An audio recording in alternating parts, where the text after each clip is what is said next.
Hello, everybody, and welcome to the Enchanting Lawyer Podcast. This is a show where we interview the most inspiring entrepreneurs and business people from all over the world who share their inspiration with us and help us do our work much better and stay inspired. And today I have an exciting guest, David Bradford. And David is known as the human internet. He's a highly successful CEO and actually the man that hired the inventor of the Apple computer, Steve Wozniak. He's now a best-selling author, and he has an amazing book called Up Your Game, where we talk about that. David is rose from humble beginnings to become CEO of two of the country's top 50 tech companies, and is arguably the most connected human on the planet Earth. And so we'll talk about his book, and we'll talk about many other things. And David is also an attorney, which is pretty exciting because most of our listeners are lawyers. David, welcome to the show. I'm very excited to have you here. Jacob, it's great to be with you and great to be with your audience today. Look forward to chatting with you. And we're here, both of us in California. It's Sunday, and what a great way to start the morning. We're talking about entrepreneurship and all the great things that you've done. David, why don't you tell us? I introduced you a little bit, but why don't you tell us, our audience, about yourself and how did you get to what you do today? Sure. Well, I practiced law actually for 23 years until the year 2000. My large part of my career was 15 years as senior vice president and general counsel of Novell. At the time, Novell was one of the world's two or three largest software companies behind Microsoft, it invented local area networking, connecting PCs together and sharing files and common storage, those sorts of things. It was a great company. At one point, Novell had a market value that exceeded that of the top 5 U.S. airlines combined. So it was a remarkable company, a remarkable run. And in 2000, I turned 50 and I retired, I thought. And then I dove back into business. And Novell, when you worked in Novell, you were the general counsel. What do you think that were some of the challenges that you were facing back then as an attorney, but also you saw yourself as an entrepreneur doing great things? What was the state of the market back then as far as technology as it relates to legal? Well, going back in time into the early 80s, software was not copyrightable or patentable in the traditional sense. And so we actually were in the very, very early part of being able to patent computer software and processes and those sorts of things. And so that was a big thing that happened in the 80s in terms of computer software. The other thing that was scary back in the time is people could just copy on a disk your software and then share it with others. And so we formed the National Copyright Protection Fund and to protect our software from being pirated.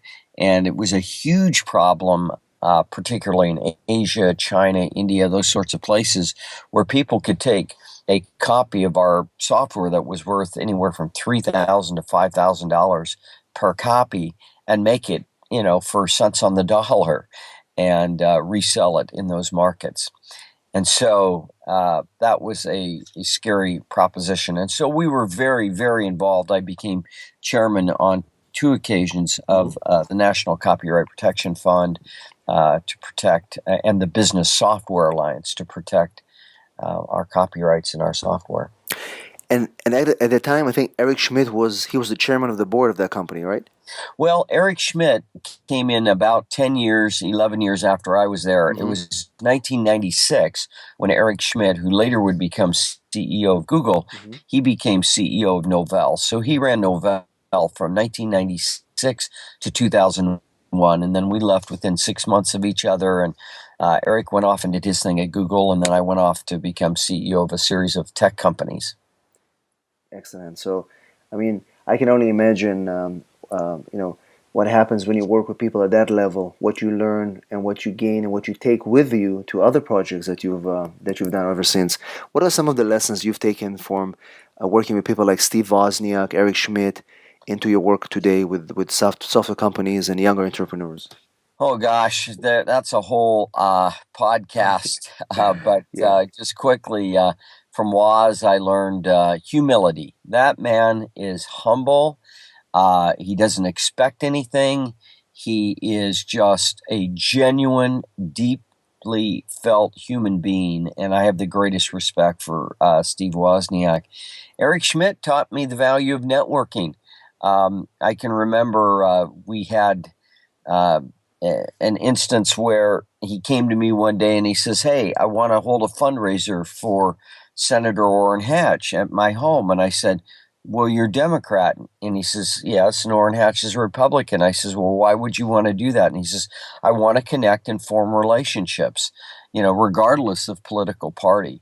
And so it really clicked with me the value of connecting with people, forming relationships. And 6 months later, Senator Hatch and I found ourselves in Eric's home in Silicon Valley with Eric hosting a fundraiser, and it was great. And he formed a wonderful personal relationship with Senator Hatch that became valuable even years later when he was at Google. And mentioning networking, one of the things that I'm excited about talking to you today is your book and some of the things you've written in that book. And I always tell people, young attorneys, people who are in business, no matter where you are in your career, networking is essential to your success. And in this book, you go through six principles, and we're going to go quickly through each one of them. But the foreword to the book was written by Larry King and his wife. And it's Yes. interesting. One of the things that he mentions there is, first of all, it gave you a very, very personal forward. But the other thing that he mentioned is that you don't just talk the talk; you actually walk the walk. And he gave a few examples of what you've done for him and for his family. But why don't we talk about a little bit about the book and why did you decide to write it? Well, I have what I call my 60-30-10 rule. Hmm. And I don't talk about that in the book, but in general, the 60-30-10 rule is the number one predictor of success of your company. 60% of the success of your company is going to be centered, or your law firm is going to Hmm. be centered in people, right?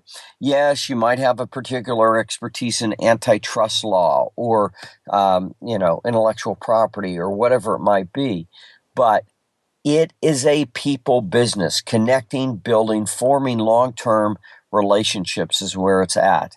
And when I see the success of any company that I've been associated with, it's first and foremost people and their incredible ability to connect with others and so forth. So think first about people as you build your business. And so I wanted to get that message out to the world.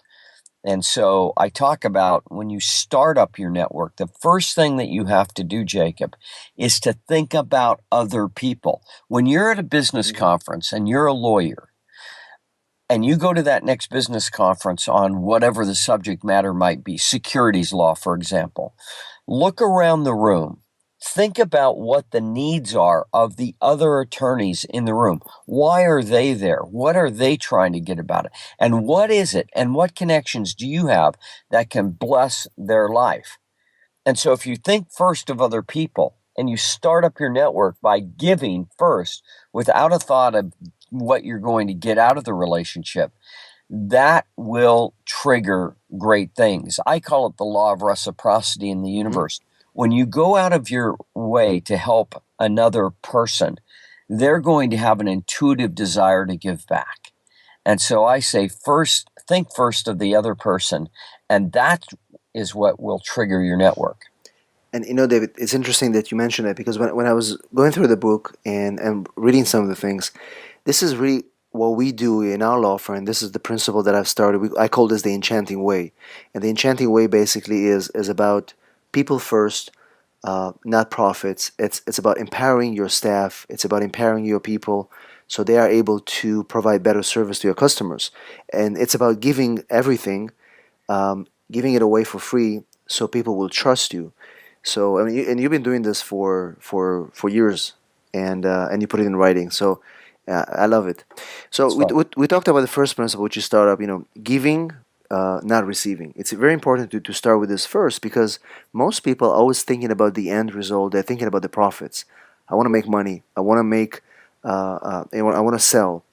And you're saying startup, giving, not receiving. You have to do it first, right? Right.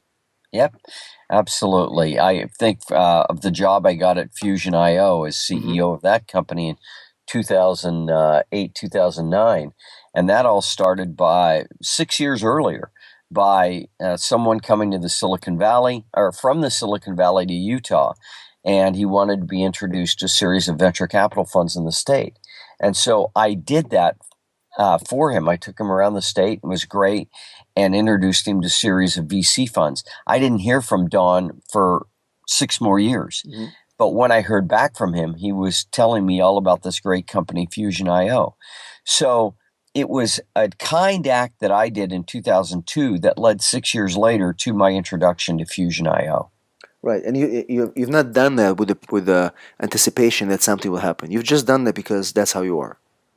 Well, I hope so. And I hope people can, you know, everybody listening to this may think, oh, Jacob, he's really outgoing. David Bradford, he's really outgoing.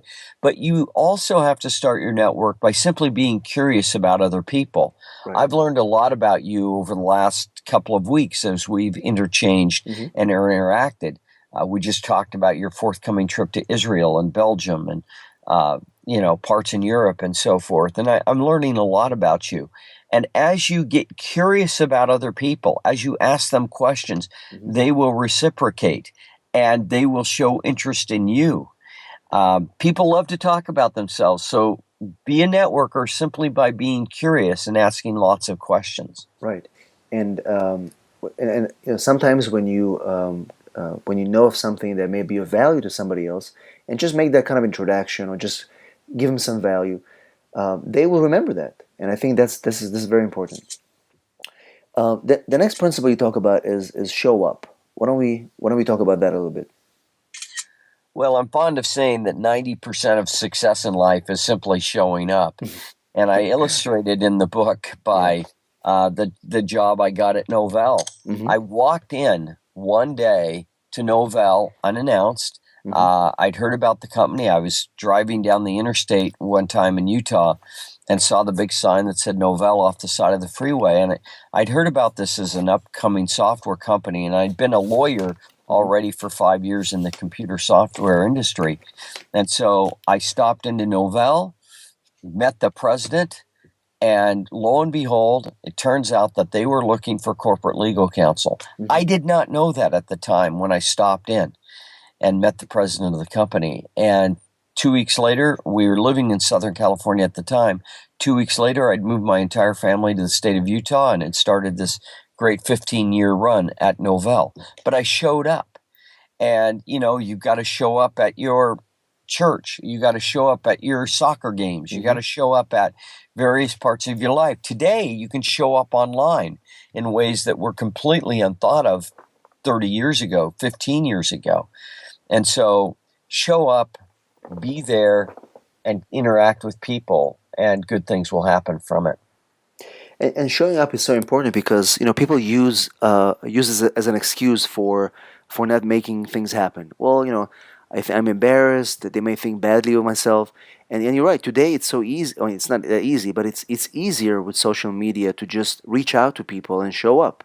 I mean, you actually physically walked into Novell, and you could have been rejected, but you took that chance.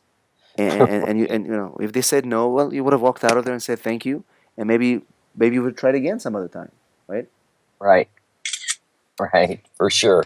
Well, it all worked out, and sometimes it takes some boldness to do that. And not all instances are dramatic as the Novell instance, but there are just subtle ways that you can show up and be there for other people and engage them with conversation. And as you do that, as we have begun to talk, Jacob, we've gotten to know each other, and when we do that, we find areas of common interest. And when commonalities formed, trust forms. And when trust forms exists, everything in a relationship accelerates. Absolutely. And I think that again, it's a question of being committed and actually going through your plan and actually doing it, and which leads me to the third principle that you mentioned. And I think that the two of them are connected. Number two and number three: show up and follow up. And follow up is essentially to me the key to everything here, because most people, they don't follow up. Most people, they talk but they don't do anything. And I love the example you give in the book where in 2008, after a meeting with Steve Wozniak, you immediately followed up, and he agreed to join the board of Fusion.io, and it happened. So why don't we talk about a follow up, and what can we learn from that? Well, I always talk about my 48-hour rule. When you meet someone, follow up within 48 hours, because otherwise you're going to be no longer top of mind. Mm-hmm. You'll meet them at a business conference, a lawyers association, whatever it might be. They will forget you within a week. They will forget you within 72 hours. Follow up within 48 hours with a personalized note that says, "Hey, Jacob, it was great meeting you. I was the guy in the third row in the yellow shirt that asked you questions about uh, the visa."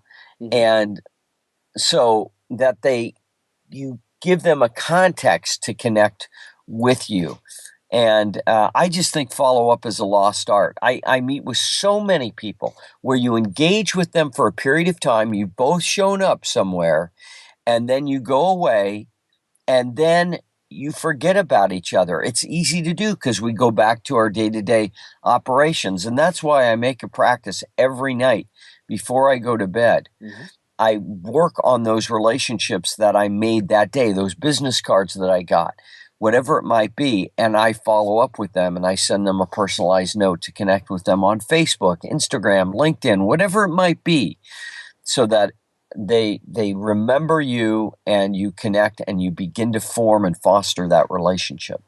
So no matter what happens, you will follow up personally. You wouldn't put them in a you hand it off to an assistant. You will do it yourself.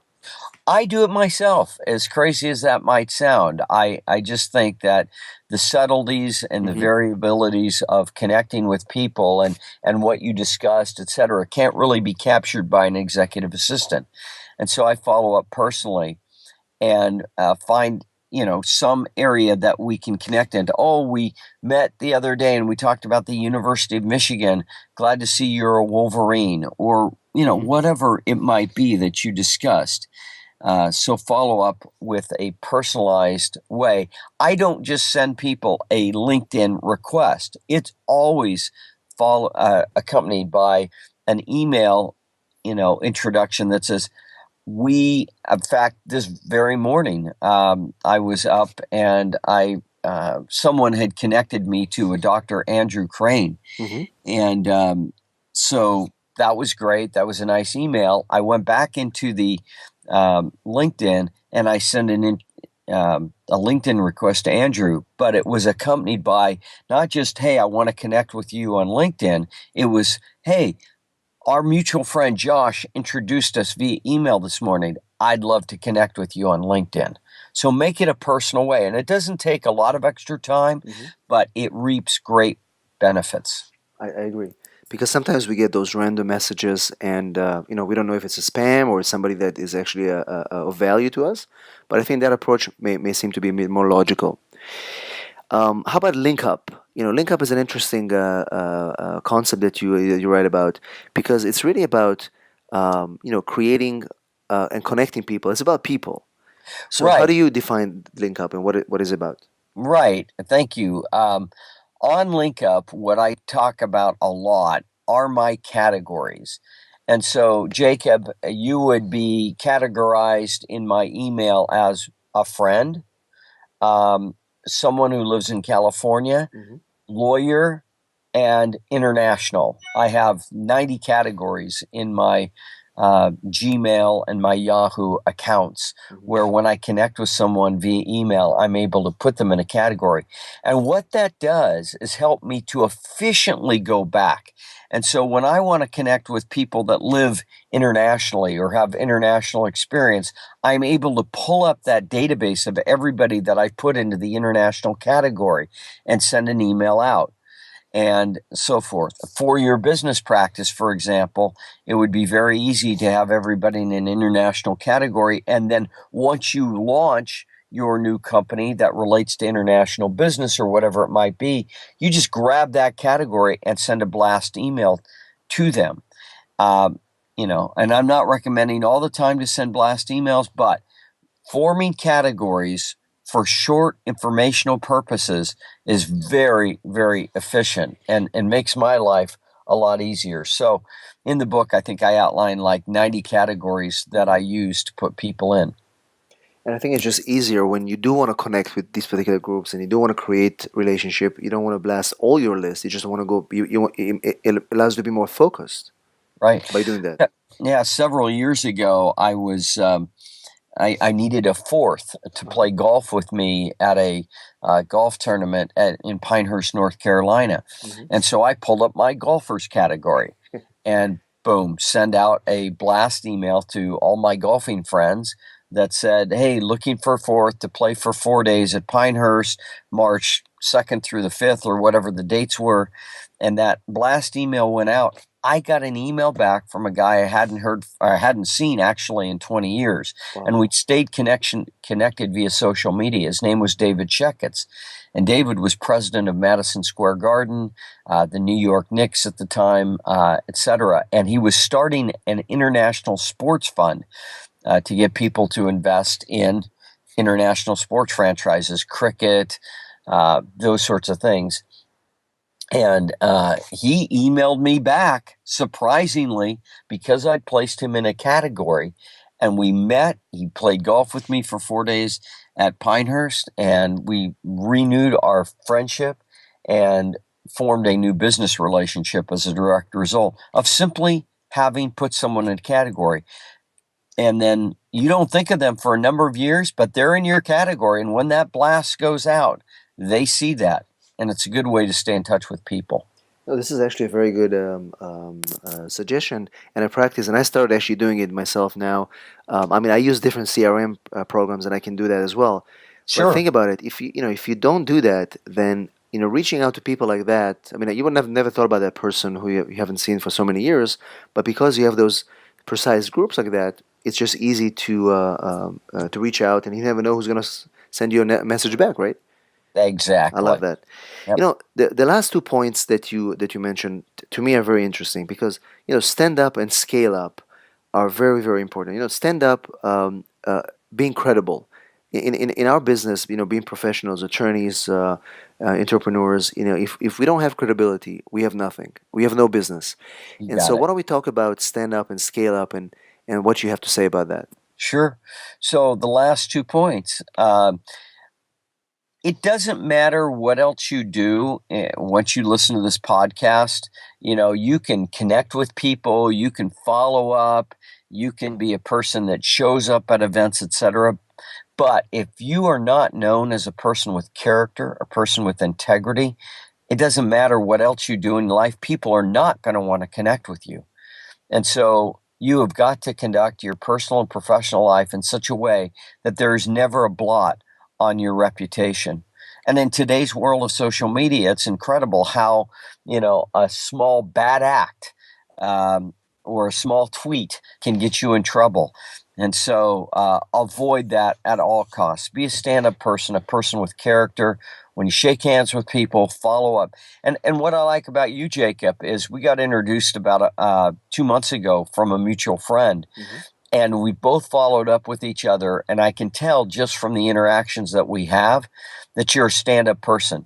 And when you make a commitment to, hold a meeting or whatever it might be, a good example is what you did this morning. Or yesterday, we connected to a mutual friend, Jason Smythe, who's the world's #1 Paralympic runner. He's visually impaired gentleman that runs the 100 meters in nearly 10 flat, holds the world record. And you followed up and you showed your commitment, your character, your integrity by following up on an introductory email that I got. And we already have heard back from this guy who runs for the nation of Ireland. And so be a stand-up person. The final thing that I would say in scaling up your network, and this is the one where a lot of people fail, it takes hard work. The word is not net eat, net goof off. Right. It's net work. It takes time. It takes commitment. It takes energy. And you have to set aside time every day to do this in order to build your network. So in the end, if you want to become world class at anything, including connecting and building personal relationships, it takes time, commitment, energy. Absolutely. And you mentioned the example of Jason. The fact that you introduced the two of us, and I can see when I was the brief exchange of emails that I had with him, the respect that he has for you, and that's why when we made a commitment to speak on Wednesday, I even had to change my schedule of my trip just so I can talk to him because it was important for me to show him how I value the connection, and this is really Wow. key here Yeah, because no, that's again, you made some adjustments in an important international travel schedule to follow through on a commitment that you made to me. So I deeply appreciate it. But that's the sort of thing. right, That's what the top 5% of people listening to this podcast will do. They will go that extra mile. They will follow up. They will, work hard enough to distinguish themselves from the other attorneys in the market. And that's what makes a winning person and a winning lawyer. right. And that's exactly what I hope some people will take out of it. If they want to take their practice, their business, whatever they do to the next level, you really have to follow these principles. Now, David, as we reach the end of our show, I just want to take one piece of advice from you that you people who listen and they struggle. We have a lot of people who struggle in things that they do. The practice not working, the business not working. One piece of advice for somebody who's struggling, how to get out of that mess to move forward. I would say to get out there and show up in life. Sometimes what happens is we get so caught up in our own personal day-to-day routine that we forget to get outside of ourselves and go to new situations, new scenarios. I am telling you, you never know who you might meet later today Mm-hmm. that's going to have an impact on your life if you will take the time to get to know them and then to follow up. So get out there, show up, get out of your day-to-day rut. You might think, oh, I've got to spend the next 2 hours working on this brief. Well, sometimes that's absolutely essential. But at other times, you can set that aside for a time and go out, meet new people, connect, and begin building these relationships, and then follow up over time. As you show up and follow up in life, good things are going to happen. Excellent. I love that advice. And thank you so much, David, for taking the time. It was a true pleasure and honor, and I really learned a lot as well. Okay, And David, we're gonna share the link of the book Up Your Game in the show notes. So anybody who wants to get the book, and I highly recommend it, the Kindle or the hard copy version, there'll be an Amazon link for an easy access. perfect. Thank you so much, David. Enjoy the rest of your Sunday. And I thank will you to our do it. listeners for tuning in every week, sending your emails, your questions. I'm really inspired to continue doing this show because of you guys. Have a beautiful rest of the weekend, and we'll see you at our next episode.